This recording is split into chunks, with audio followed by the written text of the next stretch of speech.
ये वैक्सीन जो है ये मुकम्मल तौर पे महफूज है और इसका मकसद जो है वो लोगों को फ़ायदा पहुंचाना है। इसका मकसद हरगिज़ नुकसान नहीं पहुंचाना। और अगर हम आगाही पैदा करने की कोशिश करते हैं तो बीच में से कुछ पढ़े लिखे जाहिल आ जाते हैं और वो अजीब अजीब किस्म की चीज़ें जो हैं अफवाहें फैला देते हैं कि इससे आपके बच्चे को ये हो जाएगा, इससे आपके बच्चे को ये हो जाएगा। बहुत ज़्यादा इसकी वाबस्तगी होती है जो बच्चेदानी का मुँह होता है उसके कैंसर से। उस खातून को या उस बच्ची को अगर बच्चेदानी के ज़रिए खून आना शुरू हो गया है, ठीक है, या खातून को खून आना शुरू हो गया तो वो तो इसको रूटीन में लेगी, वो तो परवाह ही नहीं करेगी। किसी डॉक्टर को क्या ज़रूरत पड़ी है कि वो आके जो है वो अपना टाइम ज़ाया करके वो आपको एक गलत इन्फॉर्मेशन देने की कोशिश करे। किस उम्र से लेके किस उम्र तक की बच्चियों को लगाई जा रही है या बच्चों के लिए भी जरूरी है? लड़कों में भी वो कैंसर होता है, उनकी जो प्राइवेट जगह होती है उसका होता है। जो बदकिरदार खवातीन हैं जिनके मल्टीपल लोगों से आपसे था भी कि हाँ जी, लोगों से ताल्लुक की है, वजह से जी लोगों से ताल्लुक हैं, क्योंकि ये उन लोगों में देखा गया है, उन खवातीन में देखा गया है जो कि इस तरह से हैं। मेरा फर्ज ये है बताना कि ठीक है, वो तो फिर वो लोग ये भी कहते हैं कि हम डॉक्टरों के पास जाएं क्यों, जिस दिन मौत ने आना है आना है। जानबूझ के बुलाते हैं हॉस्पिटल्स में और जहर का टीका लगाते हैं कि भाई जहर का टीका लगवा के हमें क्या मिलेगा, हमने चेक लिए हुए हैं, हम कोई टाउट बन गए हैं, अमेरिका वगैरह से हमें चेक आ रहे हैं, तो भाई आप ना लगवाएं। पाकिस्तान समेत दुनिया भर में देखने और सुनने वालों को अस्सलाम वालेकुम। मेरा नाम तैयबा अवान है और आप देख रहे हैं नया दौर। और नया दौर आपको पता है कि आजकल कैसा चल रहा है। और अगर हम बात करें न्यू जनरेशन की तो न्यू जनरेशन को समझाना मुश्किल ही नहीं बल्कि नामुमकिन है। ये फैसला मैंने तब किया जबकि मैंने लोगों के कमेंट्स रीड किए और लोगों के ओपिनियन देखे। खैर, आज हम बात करने वाले हैं एचपीवी वैक्सीन के बारे में, जो कि आपको पता है कि आजकल ये बताया जाता है कि सर्विकल कैंसर के लिए ये यूज़ हो रही है। बहुत सी ऐसी वैक्सीनेशंस आई जो कि हमारी इंसानी सेहत के लिए बहुत ज़्यादा ज़रूरी थी। लेकिन क्या हम लोगों ने एचपीवी वैक्सीन को क्यों ही टारगेट किया कि वो हमारी जानों के लिए वबाले जान बन चुकी है, हमारी जान के लिए खतरा है।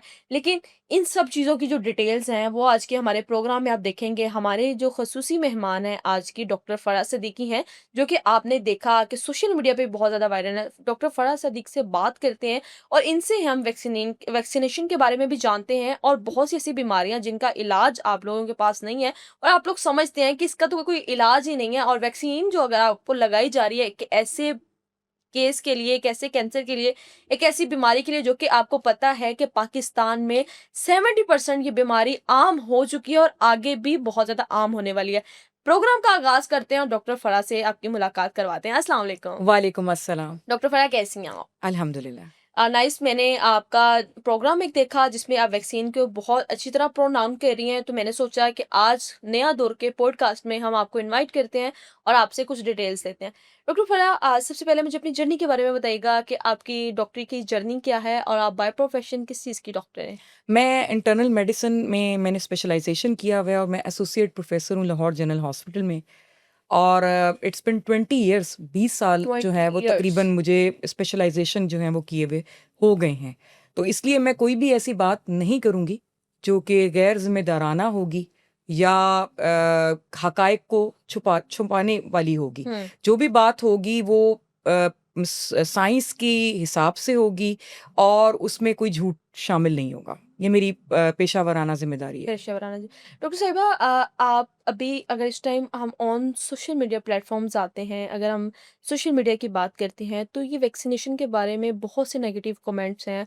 लोग इसको जानना नहीं चाह रहे, शायद मेरा ख़्याल वो जानते नहीं हैं। बाय प्रोफ़ेशन आपका 20 साल हो चुके हैं, आप डॉक्टरी में हैं, मेडिसिन में हैं। तो आप हमें बताइएगा कि ये जो एचपीवी वैक्सीन है, ये किस बीमारी के लिए यूज़ हो रही है और इसका बेनिफिट क्या है? अच्छा देखिए, मैं सिर्फ वो चीज़ें बताऊँगी आपको जो मेरे प्रोफ़ेशन से रिलेटेड हैं। हुँ। अब ये जो लोगों के सवालात आते हैं, मुझे बड़ा दुःख भी हुआ देखकर। मैं देखती रहती हूँ क्योंकि मैं भी इसी दुनिया में हूँ कि जी फ़लाँ चीज़ की वैक्सीन नहीं है, फ़लाँ चीज़ की वैक्सीन नहीं है, इसकी क्यों आ गई, ज़रा गौर कीजिए। हुँ। मुझे इस चीज़ के बारे में नहीं पता कि क्यों आ गई और क्या गवर्नमेंट की पॉलिसीज़ हैं या क्या होने जा रहा है। लेकिन मुझे ये चीज़ पता है कि ये वैक्सीन जो है, ये मुकम्मल तौर पे महफूज़ है और इसका मकसद जो है वो लोगों को फ़ायदा पहुंचाना है। इसका मकसद हरगिज़ नुकसान नहीं पहुंचाना।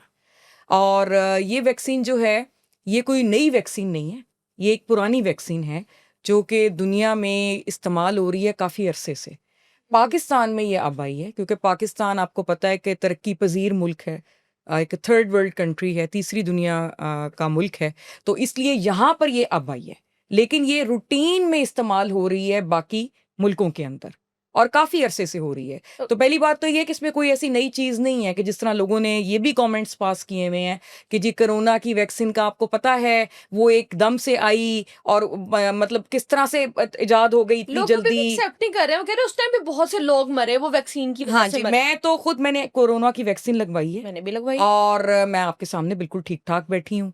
फिर उसके बाद ये जो मिथ आए हुए हैं कि जी कोरोना की वैक्सीन के बाद जो है बच्चियाँ जो हैं वो बांझ हो गई हैं, लोगों के अंदर जो है वो कुछ जिनसी किस्म के प्रॉब्लम्स आ रहे हैं, लोग जो हैं वो बहुत जल्दी-जल्दी बीमार हो रहे हैं, हर सीज़न में बीमार हो रहे हैं। भई आपको कैसे पता है कि वो उस वैक्सीन की वजह से ही हो रहे हैं? आपने टेस्ट आपके करवाया? पास क्या इसकी तहकीक है? आपके पास इस चीज़ की कोई तहकीक नहीं है। फिर ये होता है कि जो भी इमरजेंसी सिचुएशन होती है, क्योंकि वो एक आपको पता है वबा की सूरत में आई थी, और इतना ज़्यादा डर और खौफ था, और इस तरह वो घर के घर निगल रही थी बीमारी कि उस वक्त की ज़रूरत ये थी कि जल्द अज़ जल्द हम कोई ना कोई ऐसी हिफाजती टीका बनाएं जो कि लोगों को बचा सके, इसलिए वो इतनी जल्दी के अंदर तैयार हुई थी। लेकिन इसमें तो ऐसा कुछ नहीं है, ये तो एक पुरानी वैक्सीन है जो कितनी कि पुरानी? अरसा दराज से इस्तेमाल हो रही है। बाहर के मुल्कों में तो ये अब डेकेड्स हो गए हैं ना, इसको दिहाइयाँ हो चुकी हैं कि ये लग रही है। वहाँ आम बच्चों के स्कूलों में ये लगाई जाती है। जैसे हमारे यहाँ पोलियो अब मुहिम शु का आगाज जी, किया गया। एग्ज़ैक्टली। अब कहते हैं कि जी पोलियो के कतरे एक एक साहब ने तो यहाँ तक कहा कि जी हमने कहीं नहीं देखा कि जी इस तरह पोलियो के कतरे जा-जा के पिला रहे हैं और ठूँस रहे हैं। भई आप ये सोचें कि आपके लोग जो हैं उनके अंदर इतनी आगाही नहीं है, और अगर हम आगाही पैदा करने की कोशिश करते हैं तो बीच में से कुछ पढ़े लिखे जाहिल आ जाते हैं, और वो अजीब-अजीब किस्म की चीज़ें जो हैं अफ़वाहें फैला देते हैं कि इससे आपके बच्चे को ये हो जाएगा, इससे आपके बच्चे को ये हो जाएगा। अच्छा, पहले तो खैबर पख्तूनख्वा में मैंने देखा था कि इस किस्म की चीज़ें थीं कि वो लोग ज़रा ज़्यादा मुज़ाहमत करते थे कि जी हमने ये चीज़ नहीं करनी है। अब तो मैंने देखा है कि इस वैक्सीन के बारे में तो लोग बिल्कुल उतावले हो गए हैं जैसे। पंजाब क्या, सिंध क्या, बलूचिस्तान क्या, हर जगह लोग जो हैं वो इस किस्म के मनफ़ी इसके ऊपर तबसरे कर रहे हैं, और ना सिर्फ़ मनफ़ी तबसरे इस वैक्सीन पे कर रहे हैं, बल्कि जो इसके बारे में बोल रहा होता है, उसके बारे में गालियों से गुरेज़ नहीं कर रहे। भई आपकी मर्ज़ी है, आप लगवाएँ या ना लगवाएँ। आपको एक चीज़ बता दी है, हमारे मज़हब ने भी यही कहा है कि आप एक चीज़ का फ़ायदा बता दें, एक चीज़ का नुकसान बता दें। ये सिराते मुस्तकीम है, सीधी राह है, ये गलत राह है। अब आपकी मर्ज़ी है, आप लगवाएँ या ना लगवाएँ। आपको कोई ज़बरदस्ती पकड़ पकड़ के तो नहीं लगा रहा ना, बिल्कुल। आप ना लगवाएँ। लेकिन आप उस बंदे को क्यों गालियाँ निकाल रहे हैं, जो कि आपको एक बात सही बता रहा है, जी डॉक्टर ठीक है? साहबा, अब देखें डॉक्टर फ़राह, अगर हम बात करते हैं इस वैक्सीनेशन की थोड़ी-सी डिटेल में जाएँ, तो ये किस उम्र से लेके किस उम्र तक की बच्चियों को लगाई जा रही है या बच्चों के लिए भी ज़रूरी है? जी, जी, मैं अब आपको यही बताने लगी हूँ कि सबसे पहले तो हम इसका तारुफ़ कर करवा लेते हैं दें। कि ये क्या चीज़ है। बिल्कुल। ये एक वायरस होता है, और इसका देखा गया है कि बहुत ज़्यादा इसकी वाबस्तगी होती है जो बच्चेदानी का मुँह होता है उसके कैंसर से। मतलब जितने भी कैंसर के मरीज़ बच्चेदानी के मुँह के देखे गए हैं, और उसके बाद हम उसका एक छोटा-सा टुकड़ा लेते हैं और उसको माइक्रोस्कोप या खुर्दबीन में जब देखते हैं, तो देखा ये गया कि ये वायरस हर मरीज़ के अंदर मौजूद था। तो उससे ये नतीजा निकाला गया कि इस वायरस को अगर किसी तरीके से ख़त्म कर दिया जाए, तो ये मर्ज़ नहीं होगा।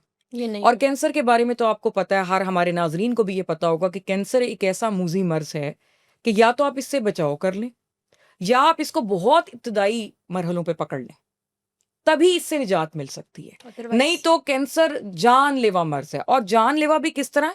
हार्ट अटैक की तरह नहीं कि एकदम से आपकी जान चली गई, सिसका-सिसका के मारता है ये कैंसर, ठीक है? देखिए ये हम फैल जाता है आपकी सारी जिस्म में। तो बेसिकली ये तहकीक की गई, और ये पुरानी तहकीक नहीं है, कि इस वायरस के अगेंस्ट हम अगर एक हिफाज़ती टीका बना लेंगे, तो हम बहुत हद तक बच्चेदानी के मुँह के कैंसर से बच जाएँगे। अच्छा, कितनी रेशियो है इसकी पाकिस्तान में, पंजाब में बच्चादानी के मुँह के कैंसर की रेशियो कितनी है? ये तो इस चीज़ पे डिपेंड करता है ना कि लोगों को पता चल जाए, लोगों को पता ही नहीं चलता। लोग जो हैं जब बिल्कुल आखिरी स्टेज पे पहुँच जाते हैं, तब वो डॉक्टर के पास पहुँचते हैं। ये हमारा जो मुल्क है, ये तो एक तरक्की पज़ीर मुल्क है। यहाँ पे छोटा-मोटा अगर मसला हो रहा है, फॉर एग्ज़ाम्पल उस खातून को या उस बच्ची को अगर बच्चेदानी के ज़रिए खून आना शुरू हो गया है, ठीक है? या खातून को खून आना शुरू हो गया, तो वो तो इसको रूटीन में लेगी, वो तो परवाह ही नहीं करेगी। जब वो हमारे पास पहुँचेगी, उस वक़्त तक तो बिल्कुल एंड स्टेज होगी। तो असल शरह का तो हमें नहीं पता कि कितनी है। क्योंकि ये उन लोगों में शरह पता की जाती है जहाँ पे लोग बहुत ज़्यादा मोहतात होते हैं और ज़रा सा भी कोई मसला होता है वो फ़ौरन अपने डॉक्टर को लेकिन कंसल्ट करते हैं। हमारा जो माशरा है सॉरी टू से मैं मुझे ये कहना नहीं चाहिए, ऑडियंस से भी मैं सॉरी कर लेती हूँ, क्योंकि आपको पता है कि हमारी एक बात पकड़ी जाए तो वो बहुत ज़्यादा हो जाती है। लेकिन जहाँ तक मैंने ऑब्ज़र्व किया है, हमारे यहाँ ख़वातीन को डॉक्टर्स तक लेके जाने में जो मर्द है ना, जिसे हम गैरतमर्द मर्द कहते देते हैं कि गैरतमंद है, तो ये इस तरह की बीमारियों के लिए ख़वातीन को नहीं लेकर जाते हैं कि आगे मेल है। मैंने सुना है एक आपका वकील से और एक आपका डॉक्टर से, इन दोनों से किसी किस्म का पर्दा नहीं होना चाहिए, क्योंकि ये आपकी जान ले भी सकते हैं और जान बचा भी सकते हैं। ये बीमारी जो आपने मुझे बताई कि ये बच्चादानी के मुँह के ज़रिए होती है, इसको सर्विकल कैंसर कहा जाता है और इसका एक मेडिसिन बनाना बहुत ज़्यादा ज़रूरी थी। इससे पहले हमारे यहाँ ब्रेस्ट कैंसर बहुत ज़्यादा आम हुआ कि ख़वातीन को जो है वो ब्रेस्ट कैंसर हो जाता है। ब्रेस्ट कैंसर के क्लिनिक खाली पड़े हैं। जबकि आप देखें, आज टेस्ट करने चली जाएँ तो कम से कम 100 में से 65% ख़वातीन जो है इस बीमारी का शिकार होंगी, लेकिन उनको वहाँ तक नहीं लेके जाया जाता। क्या लगता है कि अब हमने वैक्सीनेशन ले ली, हम लोगों ने एक ऐसी मेडिसिन्स इजाद करवा ली और एक ऐसी मेडिसिन्स हमारे यहाँ मुफ़्त लगाई भी जा रही है कि जो बच्चियाँ या बच्चे इस चीज़ का शिकार होते हैं, ख़ासकर बच्चियाँ होती हैं। और ये सवाल था किसी का कि सिर्फ़ बच्चियों को ही क्यों? बच्चों को क्यों नहीं? तो बच्चादानी का कैंसर सिर्फ़ ख़वातीन को हो सकता है, ये बात आपने मुझे बताई। हम लोग इस चीज़ को किस तरह आम कर सकते हैं? किस तरह अपनी ऑडियंस में अवेयरनेस फैला सकते हैं कि जी, ये एक ऐसी मोज़ी बीमारी है जिसके लिए आपको डॉक्टर तक जाना ज़रूरी है, उस तक टेस्ट करवाना ज़रूरी है। आपको पता होना चाहिए कि आप में ये बीमारी है। अब ये आपने बड़ी अच्छी बात की। ये इसकी बाकायदा तौर पे स्क्रीनिंग होती है। मतलब ये कि ये तकरीबन कुछ साल के बाद हर ख़ातून जो कि शादीशुदा होती है और जो कि अपने बच्चे उसके पैदा हो रहे होते हैं, उसकी बाकायदा तौर पे उसकी स्मेयर एक लिया जाता है अंदर से, और जिनकी ख़ानदान में ये कैंसर मौजूद हो, उनका ज़रा ज़्यादा एहतियात से और ज़्यादा जल्दी वो लेते हैं स्मेयर, हुँ। ये देखने के लिए कि इसके अंदर कहीं अलामात उस वाले कैंसर की आ तो नहीं रही। इसको पैप स्मेयर कहते हैं। हमारे यहाँ ये तो हो नहीं रहा, बिल्कुल नहीं हो रहा ठीक है? और मेरे अच्छा, ख़्याल कि शादी के मेरा ख़्याल बाद, मुश्किल ही है कि हो। और ये भी हमें पता है बीइंग ख़वातीन कि शादी के बाद तो बहुत ही मुश्किल हो जाता है, क्योंकि आपने एक बिल्कुल एक डिफरेंट बंदे के पास जाना है, पता नहीं वो आपका ख़्याल रखता है या नहीं हुँ। रखता। अब यहाँ तो बच्चियाँ अपने माँ-बाप के पास हैं ना, तो माँ-बाप से ज़्यादा तो बच्ची को कोई प्यार नहीं कर सकता। तो इसीलिए ये कहा गया है कि 9 से 12 साल या 15 साल की जो बच्चियाँ हैं, जिन्होंने अभी अपनी ज़िंदगी शादीशुदा स्टार्ट नहीं की, उनको ये वैक्सीन स्टार्ट की जाए, ताकि वो खतरा जो है वो पैदा ही ना हो। एक दफ़ा पैदा हो गया, फिर तो मसला है ना। फिर तो जिस तरह ब्रेस्ट कैंसर का होता है कि हम क्या कहते हैं, हम खवातीन को ये कहते हैं कि आप अपनी छाती को टटोल के देखें, 40 के बाद। अब तो ख़ैर 30 के बाद भी आपको पता है कि खवातीन को ये कैंसर हो रहा है, क्योंकि अब उसकी वजह ये है कि अब आपके जरासीम भी बहुत स्मार्ट हो गए हैं।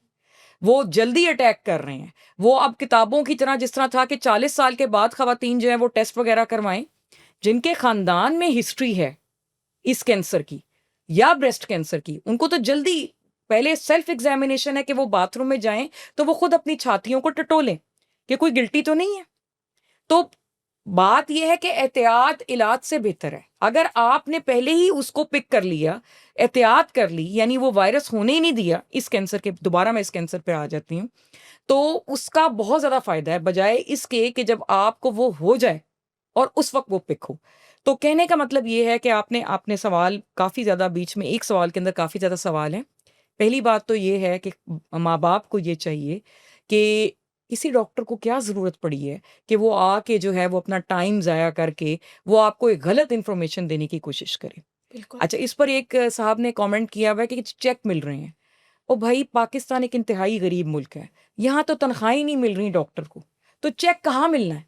ठीक है? कोई चेक नहीं मिल रहा है। और दूसरा ये होता है कि हर डॉक्टर बेज़मीर नहीं है।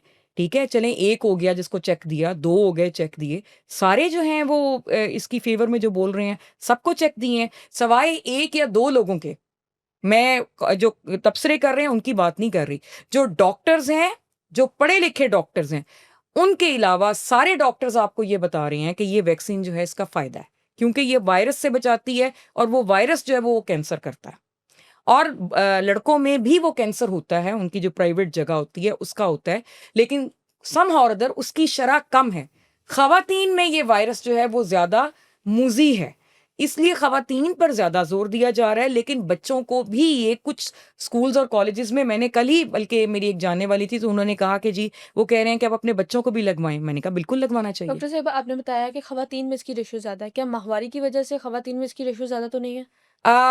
इसकी वजह तो अभी तक किसी को नहीं मालूम कि क्यों खवातीन में ज़्यादा है, लेकिन ये एक चीज़ देखी गई है, ये एक अमल देखा गया है कि खवातीन में इसकी रेशो ज़्यादा है, लेकिन मेल्स को भी लगवाएं। क्योंकि अच्छा, इसमें एक और सवाल भी उठता है, इससे पहले कि आप वो सवाल करें, मैं अक्सर लोगों ने, जो डॉक्टर्स हैं, जो पढ़े लिखे लोग हैं, या जो हमारे इन्फ्लुएंसर हैं, जिनको मीडिया इन्फ्लुएंसर, जिनकी लोग बात सुनते हैं, जो इसके खिलाफ हैं, उन्होंने एक ये बात भी की हुई है। उन्होंने ये कहा है कि ये तो खुदा ना खास्ता जो बदकिरदार खवातीन हैं, जिनके मल्टीपल ये लोगों क्वेश्चन से, मेरा आपसे था भी कि हाँ जी, या लोगों जिनसी से मिलाप ताल्लुक की हैं। वजह से। जी, जी, लोगों से ताल्लुक हैं, क्योंकि ये उन लोगों में देखा गया है, उन खवातीन में देखा गया है जो कि इस तरह से हैं, बदकिरदार हैं। तो आप अपने लोगों की बच्चियों की मजहबी तरबियत करें ना, आप वैक्सीन क्यों लगवा रहे हैं? आप उनकी वो मजहबी तरबियत करें। तो पहली बात तो ये है कि चले फर्ज करें, अल्लाह ना करे कोई बदकिरदार हैं भी, तो इससे वैक्सीन का नुकसान तो नहीं जाहिर हो रहा ना। अगर आप उसको वैक्सीन लगा रहे हैं तो वो कोई नुकसान तो नहीं कर रही ना उसके अंदर भी, अगर वो इस तरह से खुदा ना खास्ता वो बदकिरदार है भी, तो इससे ये तो साबित नहीं हो रहा कि वैक्सीन का कोई नुकसान है, पहली बात। दूसरी बात ये है कि सिर्फ इसका यही एक रिस्क फैक्टर नहीं है कि आपके मल्टीपल सेक्स पार्टनर हैं तो ही आपको ये होगा, और भी तो हैं। अगर फॉर एग्जाम्पल आप अपनी बच्ची को जहां जहां ब्याह रहे हैं, वो मर्द इन्फेक्टेड है, बिल्कुल। ये जैसे मर्द से औरत को हो रही है हाँ, ना। अभी अभी ये बात हुई कि आपने कहा, मैं ये सवाल पूछने वाली थी बिल्कुल। कि जो बदकिरदार औरतें हैं, अच्छा, बदकिरदार औरतें हैं, उसका मतलब ये है कि उनको कहाँ से ये जरासीम लग रहा है? आदमियों से लग रहा है ना। तो फर्ज करें कि उस वक्त क्या होगा कि अगर उसका जो होने वाला खामंद है, या जहाँ जिस घर में वो जाती है, उस औरत, उस क्योंकि शादी खामंद से को, पहले तो टेस्ट करवा नहीं सकते आप। हाँ, उस खामन को अगर इन्फेक्शन नाक है, का मसला समझा जाता है। उस खामन को अगर इन्फेक्शन है, तो वो नहीं आपको ट्रांसफर कर सकता। अगर आप किसी ऐसी जगह पे, किसी सेंटर पे जाती हैं अपने मुआयने के लिए, फॉर एग्जांपल बच्चे की पैदाइश के दौरान ही, जहाँ पे जराही आलात जो हैं उनमें वो इन्फेक्शन है, फिर मतलब अब मुझे कल ही मेरी एक कुलीग तो नहीं, मेरी एक जानने वाली थी, वो मुझे मिली और उन्होंने मुझे कहा कि मैं उनको, वो मेरे से पूछ रही थी कि जी मेरी बच्चियों को इस तरह से मैं लगवाऊं या नहीं, तो मैंने कहा बिल्कुल लगवाएं। तो उन्होंने कहा कि मेरी बड़ी बहन को ये मसला था, तो इसका क्या मतलब है कि खुदा ना खास्ता उसकी बड़ी बहन बदकिरदार थी? मैं ये मानती हूँ कि इसका एक मेन रिस्क फैक्टर ये है, और ठीक है, आप जरूर एजुकेट करें अपने बच्चों को और उनको इस चीज से रोकें, तरबियत करें, लेकिन इसमें वैक्सीन का क्या रोल है कि वो क्यों ना लगे? वो लगवाने में क्या हर्ज है? अल्लाह ने हमेशा ये कहा है कि आप तदबीर करें, पहले सोचें, हिफाजती एहतियात करें, और साथ आप उनको बताएं, यानी दोनों, दुआ और दुआ, ये दोनों है, दवा भी करें, दुआ भी करें। देखें, अब हमें नहीं पता कि हमारे बच्चे क्या कर रहे हैं, नहीं पता। ठीक है, तो इसमें वैक्सीन का तो कोई इसमें रोल नहीं बनता ना कि आप वैक्सीन ना लगवाएं, और ये खतरनाक है। एक हिफाजती टीका है, और जो दुनिया भर में इस्तेमाल हो रहा है, वो अपनी बच्चियों को लगाते हैं। अच्छा, इस सिलसिले में ये भी एतराज किया जाता है कि जी वो इसलिए लगवा रहे हैं कि उनका माशरा ऐसा है। ठीक है, मान लिया उनका माशरा ऐसा है, आपका माशरा ऐसा नहीं है। अगर फिर भी आप एक चीज लगा लेते हैं, फायदेमंद चीज है ना, उसका कोई नुकसान तो नहीं है। अगर कोई नुकसान है तो उसको प्रूव करें, आप लेकर आए, कोई रिसर्च जो है वो आप लेकर आए, ऑथेंटिक कोई बात प्रूव करें। कोरोना के बारे में लोग इतनी बातें कर रहे हैं कि जी उसके बाद ये आप मतलब मैं नाम नहीं लूंगी, लेकिन बहरहाल बहुत सारे लोगों ने ये कहा कि जी आपको पता है कि कोरोना के बाद जो, अल्हम्दुलिल्लाह हमने नहीं लगवाई, हम्म। शुक्र है, और हम आपके सामने सेहतमंद बैठे हुए हैं। ठीक है, आप बच सकते हैं, आपका तुक्का लग सकता है, लेकिन अगर आपके पास एक चीज है और जो मुस्तनद माहिरीन ने आपको कहा है कि ये आप लगवाएं तो इससे आप बच जाएंगे, तो अगर आपकी जिंदगी है, हमारा मजहब तो ये कहता है आप बच जाएंगे, आप ना लगवाएं, ये ना लगवाएं। लेकिन बीइंग तिब्बी माहिर, मेरा फर्ज ये है बताना कि ठीक है, वो तो फिर वो लोग ये भी कहते हैं कि हम डॉक्टरों के पास जाएं क्यों, जिस दिन मौत ने आना है आना है, ऐसा ही हम है। क्यों जाएं? क्यों जाए? तो फिर क्यों जाते हो भाई डॉक्टरों के पास? हम्म। क्यों आप जाते हो? मैं जनरल हॉस्पिटल में काम करती हूँ, वहाँ बिल्कुल आखिरी सांसों पे मरीज होते हैं, लोग लेकर आए हुए होते हैं, यहाँ तक कि हम भी उनको कह देते हैं कि इसका चांस नहीं है, लेकिन लेकिन क्या फिर कभी भी वो बच जाता फिर है? भी आप लेकर आते हैं ना। कहने का मतलब ये है कि फिर भी आप लेकर आते हैं, तो इससे वैक्सीन जो है उसकी तो कोई वो नहीं साबित हो रही ना कि वो नुकसानदेह है या वो आपको नहीं लगवानी चाहिए। डॉक्टर साहब देखिए, हम लोगों ने पहले पोलियो को सीरियस नहीं लिया हुआ था।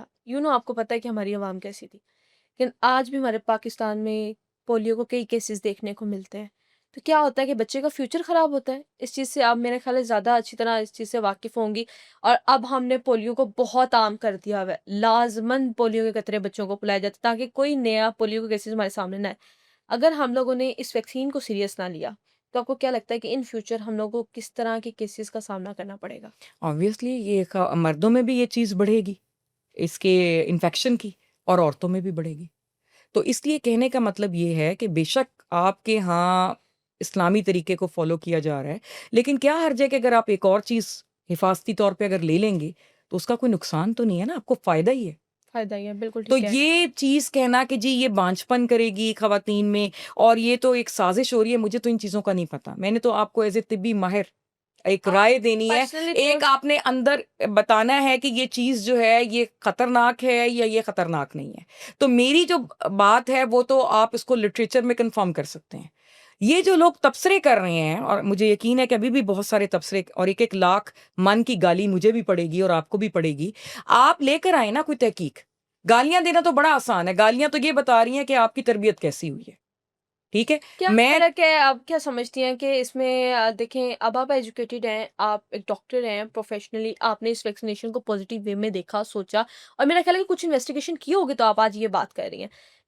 मैं एज़ अ रिपोर्टर हूँ, मैंने इन्वेस्टिगेशन की है, मैंने रिसर्च की है, चैटजीपीटी से रिसर्च की है और बहुत से ऐसे प्लेटफ़ॉर्म्स हमारे पास मौजूद हैं और मेरी कुछ सीनियर डॉक्टर से भी इस बारे में बात हुई और उन्होंने मुझे बताया कि ये वैक्सीन जो है, ये पॉज़िटिव वे में इसको लें, ये आपके लिए किस तरह ज़रूरी है, जैसे आप कहते हैं सर में दर्द है तो पैराडोल ले लो।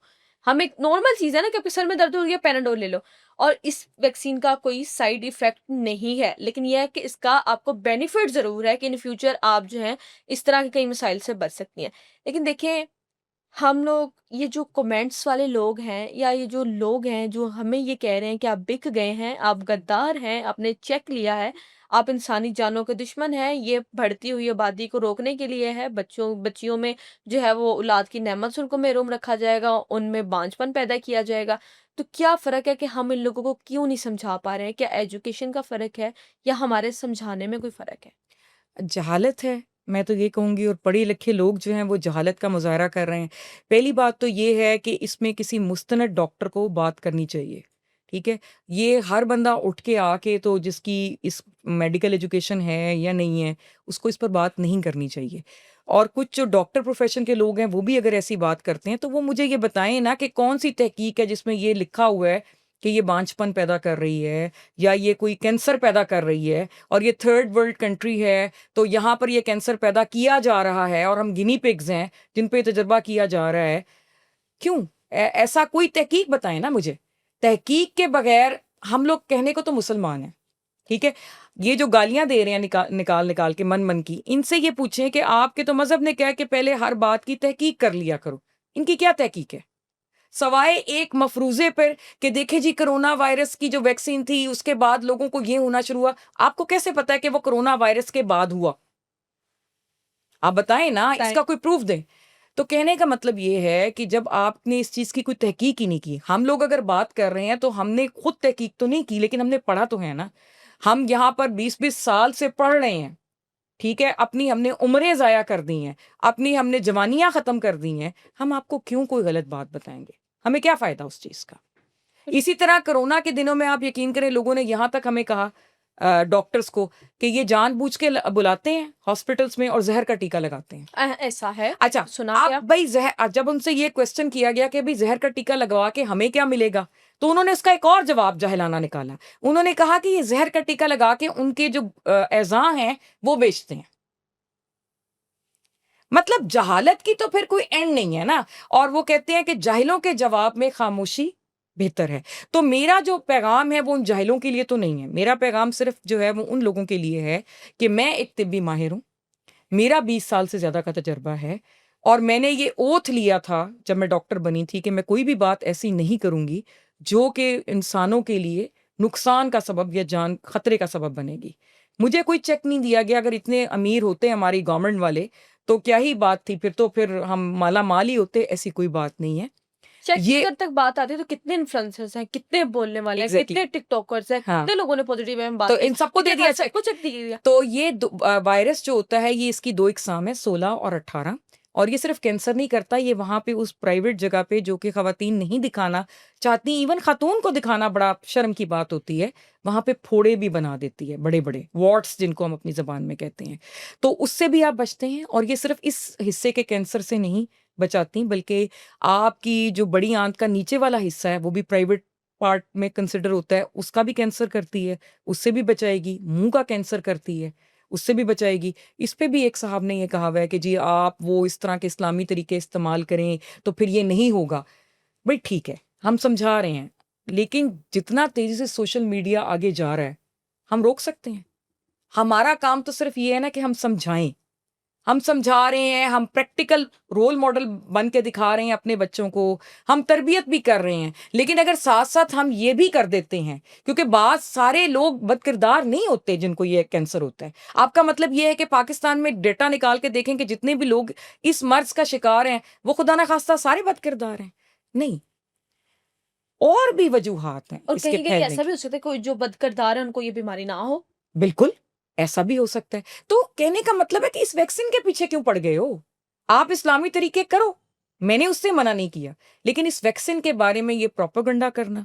और सबसे बड़ी बुरी बात ये है कि अगर आप नहीं लगवाना चाह रहे, आप ना लगवाएं, आपके ऊपर कोई जबरदस्ती तो नहीं है। आप गालियां तो ना निकालें, आप ये इल्जामात तो ना लगाएं। बोतान का क्या क्या सजा है? आप जो इतने इस्लामी बने फिर रहे हैं बोतान कि तो जी भी आप एक जुर्म कुछ है। शर्म आनी चाहिए, आप बच्चियों को बजाय उनको तरबियत करने की आप इस किस्म की बातें कर रहे हैं। पहली बात तो ये बताएं कि बगैर तहकीक के बात को फैलाना कैसा है? किसी पर बोतान लगाना कि इन्होंने चेक लिए हुए हैं, ये कैसा अमल है? कैसा अमल है, बिल्कुल। तो ये भी तो आप देखें ना। तो ये वैक्सीन, मैं तो आपको, मुझे नहीं पता कोई साजिश हो रही है नहीं हो रही है। फिर नफ्स से अगर इस वैक्सीन की बात की जाए, इस हिफाजती टीके की बात की जाए, ये बिल्कुल सेफ है। ये ना सिर्फ कैंसर से बचाता है, बच्चेदानी के मुंह के कैंसर से, मेल्स को ये नहीं इन्फेक्ट होने देगा, क्योंकि मेल्स में आमतौर पे कैंसर कम है, इन्फेक्ट वो हो जाते हैं और उससे वो खातून को इन्फेक्ट कर सकते हैं।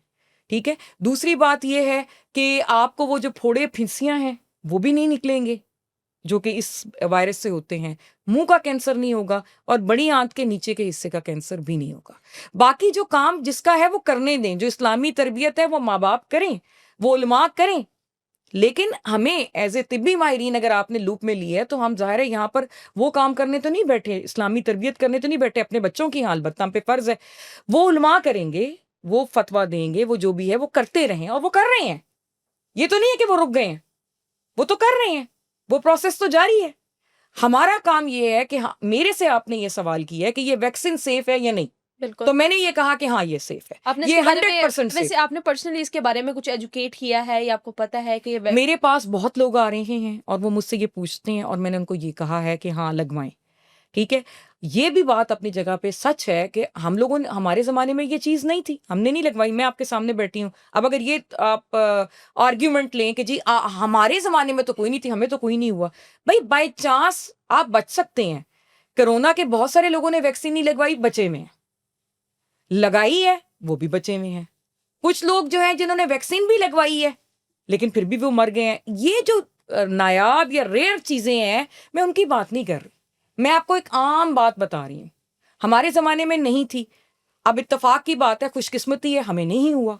लेकिन अब अगर एक चीज़ आ गई है तो आप उसको इस्तेमाल करें। जैसे कि पुराने ज़माने में हम लोग पैदल सफ़र किया करते थे, गाड़ियाँ नहीं होती थी, लेकिन अब अगर गाड़ी की इजाद हो गई है, हवाई जहाज़ की इजाद हो गई है, तो हम उससे फ़ायदा उठा रहे हैं। इतनी सी बात है। मतलब मुझे तो समझ नहीं आ सकती कि ये लोग क्यों डॉक्टर बने हुए हैं। ठीक है, एज ए डॉक्टर मैं फिर वही बात दोबारा कहूंगी जो मेरे तबसरे करने वाले हैं, और मुझे उम्मीद है कि बड़े बड़े जहर आलूद किस्म के तबसरे आएंगे, कि बीइंग तिब्बी माहिरीन मैं आपको बता रही हूँ, उनके बिहाफ पे बता रही हूँ बीइंग तिब्बी माहिर, कि ये वैक्सीन बिल्कुल सेफ है। इससे हम कैंसर के खतरे को काफ़ी हद तक 99% तक कम कर सकते हैं। ये एक अच्छी चीज़ है। आपसे बाकायदा परमिशन ली जाती है, कॉन्सेंट फॉर्म आपके पास आता है। अगर आप लगवाना चाहते हैं तो मैं आपको ये मशवरा दूंगी कि लगवा लें। अगर आप नहीं लगवाना चाहते कोई बात नहीं है, लेकिन प्लीज़ बराए मेहरबानी अपना जहर अपने तक रखें। फजूल की बातें मत फैलाएं, जिनका आपको इल्म नहीं है वो मत फैलाएं। लोग कहते हैं कि वो एक काफिर मुल्क है जहाँ से ये वैक्सीनेशन आई, और हम क्यों कुफर का साथ दें, हम क्यों उनकी दी हुई दवाइयाँ इस्तेमाल करें। कई ऐसी बीमारियां हैं जिनकी हमें मुफ्त दवाइयाँ नहीं दी जाती, हमें बाहर से लेनी पड़ती हैं। ये अ, सैलाब ज़दगान भूखे मर रहे हैं, उन लोगों का किसी साथ नहीं दे रहे, उनको कोई मदद नहीं कर रहा, उनको कोई इमदाद नहीं कर रहा। गज़ा में क्या-क्या हो रहा है, इन सब चीज़ों से रिलेट वो इस चीज़ को रिलेट कर रहे हैं कि फिर हमारे लिए ये वैक्सीन मुफ्त क्यों दी जा रही है? स्कूलों में क्यों मुफ्त लगाई जा रही है? क्योंकि बहुत भारी तादाद में 9 से 14 साल की उम्र की बच्चियाँ मौजूद हैं, घरों में आकर लगाई जा रही है। ठीक है, वो जो भी सोचते रहें कि वो कोई भी एक्सपेरिमेंट कर रहे हैं, हम तजर्बा कर रहे हैं, हम पे हमें कैंसर प्रोड्यूस कर रहे हैं, बांझपन प्रोड्यूस कर रहे हैं। लेकिन मुझसे आपने जो सवाल किया है, वो ये सवाल किया है कि ये सेफ़ है? हाँ, ये 100% सेफ़ है और इसकी 2 खुराकें 2 से 3 खुराकें जो हैं वो लगती हैं और इवन 45 साल तक ये आप यूज़ लगवा सकते हैं, लगवा जब तक सकते हैं? आप एक्टिव हैं। मतलब आप बेबीज़ पैदा कर सकते हैं, क्योंकि मतलब ये मर्द से औरत में ट्रांसफ़र होती है। इसके अलावा ये जो जराही आलात हैं, उनसे भी ट्रांसफ़र इन्फेक्शन तो कहीं से भी हो सकता है ना, उससे हो सकता है। अब ये क्यों है, कैसे है, फिर आप कोई भी चीज़ इस्तेमाल ना करें, फिर तो आपकी तो कोई भी तहकीक नहीं है पाकिस्तान की। पैनाडोल से लेकर बड़ी चीज़ें तक कुछ भी नहीं है। ये कैंसर की जितनी भी अद्वियात हैं, जो दिल के अमराज़ की अद्वियात हैं, कौन-सी चीज़ें जो आपने खुद बनाई है? सब बाहर से आ रही हैं ना। और आप लोग तो खुद बाकायदा दवाइयाँ जो भी आपके जहाँ-जहाँ रिश्तेदार होते हैं, आप मँगवाते हैं कि जी हमें कम से कम खालिस दवाई मिल जाएगी। बाहर से सही है, मँगवाते बाहर हैं। से मंगवा। जब आपके अंदर खुद के अंदर कोई एहलियत नहीं है, तो आप कम से कम उनकी तारीफ़ तो करें ना। ठीक है, काफ़िर हैं, जो कुछ भी हैं।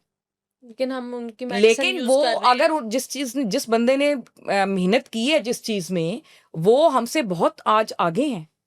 और मैं तो इस चीज़ में भी एक आउट ऑफ द वे जाके बात हो जाएगी, क्योंकि मैं तो एक तिब्बी माहिर हूँ, लेकिन जी, जी, साथ-साथ करें। मैं एक आम आवाम से भी मेरा ताल्लुक बिल्कुल, है। बिल्कुल।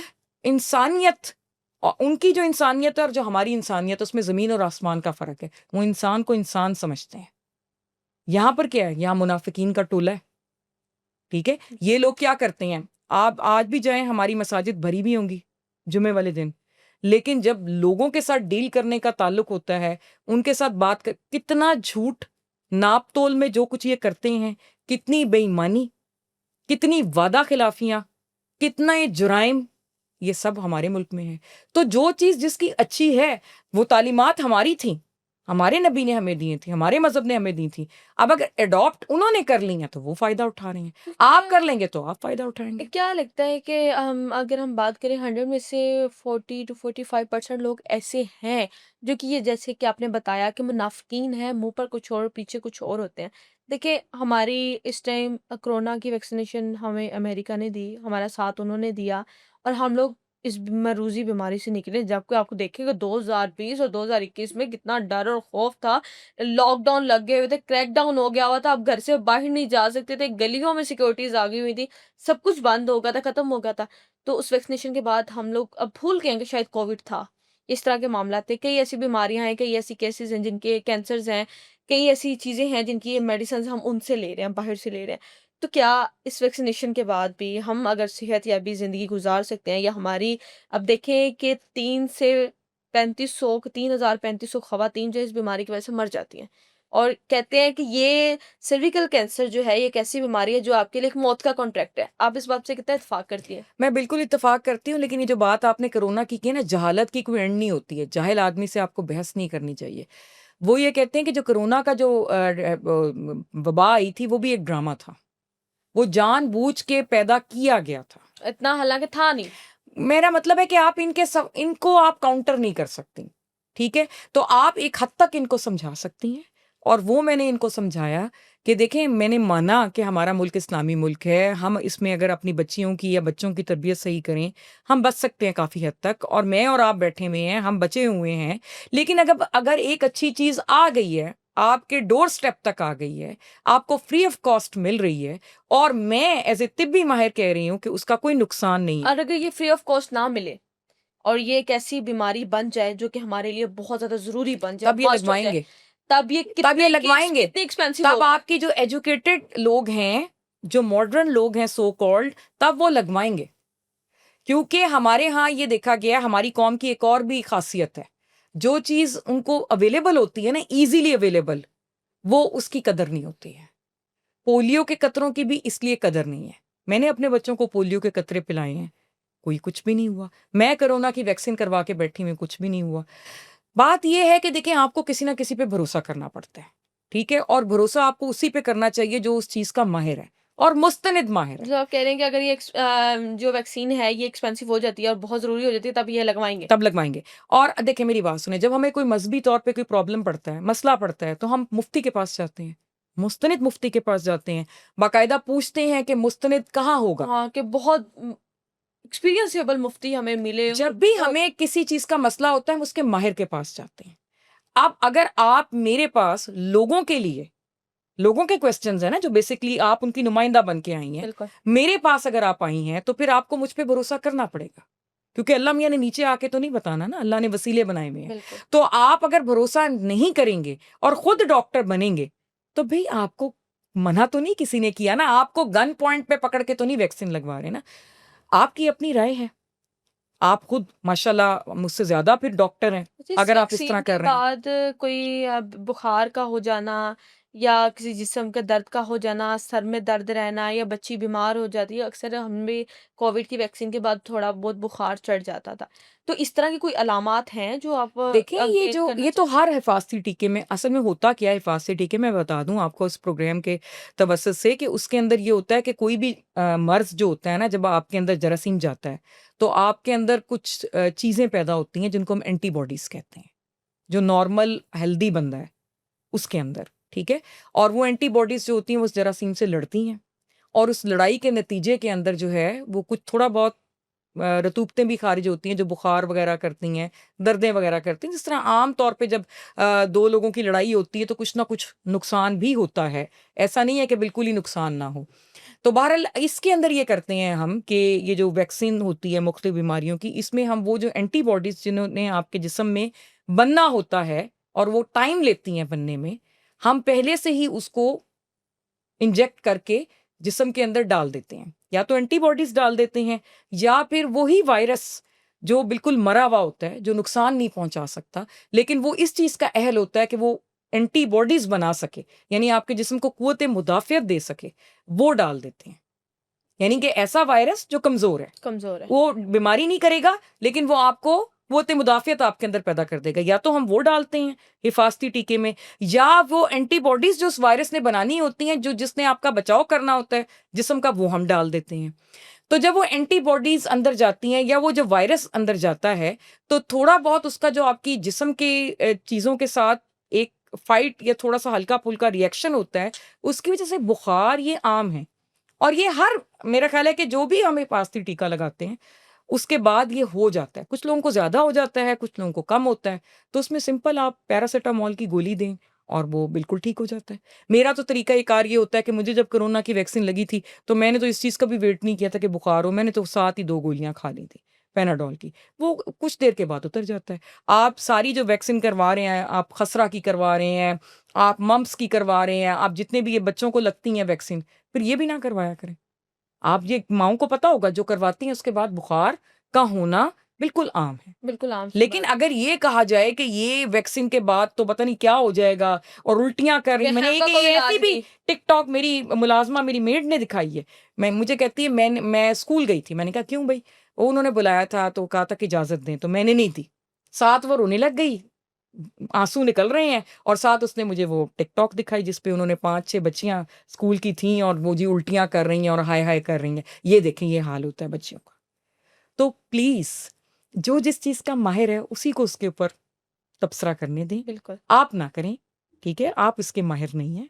और अगर फिर भी आपको ऐसा लगता है कि हम गलत कर रहे हैं, हमने चेक लिए हुए हैं, हम कोई टाउट बन गए हैं, अमेरिका वगैरह से हमें चेक आ रहे हैं, तो भई आप ना लगवाएँ। आपको कोई ज़बरदस्ती तो नहीं फिर कर हमने तो रहा ना। अपना काम पूरा कर लिया, हमने तो चेक ले लिया, आप लगवाएँ ना लगवाएँ। हाँ, आप मत लगवाएँ। आपके पास पूरी-पूरी इस चीज़ की अथॉरिटी है कि आप ना लगवाएँ, ठीक है? लेकिन जो लोग इस चीज़ से फ़ायदा उठाना चाहते हैं, जो लोग इतने पढ़े-लिखे ज़रूर हैं, जिनको ये पता है कि एक ये तिब्बी माहिर कह रहा है, तो ज़ाहिर है कि वो किसी तहकीक या तजर्बे के बगैर ये बात नहीं कह सकता और वो इसको सुन के वो लगवाना चाह रहा है, तो उसको आप बददिल ना करें। अभी हम प्रोग्राम जब से कर रहे हैं, हमने उस वैक्सीन के बारे में बात की, लोगों को हमने तो अपनी तरफ से भरपूर कोशिश की कि हम उनको डिटेल दे सकें। आपका बहुत शुक्रिया। क्या पैगाम है फिर आपका हमारी ऑडियंस के लिए? मेरा पैगाम यही है कि भाई बात सुने कि जिस चीज़ का जो माहिर होता है उसको बात करने दिया करें। और अगर वो कोई बात कर रहा होता है और उस तरह के काफ़ी 70 टू 80% लोग जो हैं वो बता रहे हैं कि ये वैक्सीन सेफ़ है, तो आप उसका कहाँ मानें। लेकिन बिलफ़र्ज़ अगर आपका फिर भी दिल नहीं करता कि आप ये वैक्सीन लगवाएँ और आप खुद अपनी ज़ात में मुफ्ती भी हैं और डॉक्टर भी हैं और सारा कुछ हैं, तो आप बिल्कुल मत लगवाएँ। लेकिन अपनी जो ज़हर आलूद तबसरे हैं और अपनी जो मतलब गालियों भरे तबसरे हैं, वो बराए मेहरबानी करने से गुरेज़ करें, क्योंकि ये एक इंतहाई गैर अखलाकी हरकत है। जिसको आप तबसरा कर रहे हैं, वो किसी का बाप या किसी की माँ, किसी की बेटी, किसी की बहन है, आप मत लगवाएँ। सीधी-सी बात है, लेकिन आप गाली-गलौच पे ना डॉक्टर उतरें। साहिबा, आप पर बहुत तबसरे किए गए, उसके बाद भी आपने एक प्रोग्राम की इजाज़त दे दी। मैंने काफ़ी सोचा। जब मेरे पे वो तबसरे हुए और उसके बाद जब आपने मुझे कहा कि इस वैक्सीन के बारे में बात करो, तो मैंने सोचा कि मैं ये प्रोग्राम ना, एक पहली थॉट मुझे ये आई कि मैं ये ना करूँ। फिर मुझे ये ख़्याल आया कि मैं क्यों ना करूँ? जब मैं सच पर हूँ, हक़ पर हूँ, तो मैं ये बात करूँगी।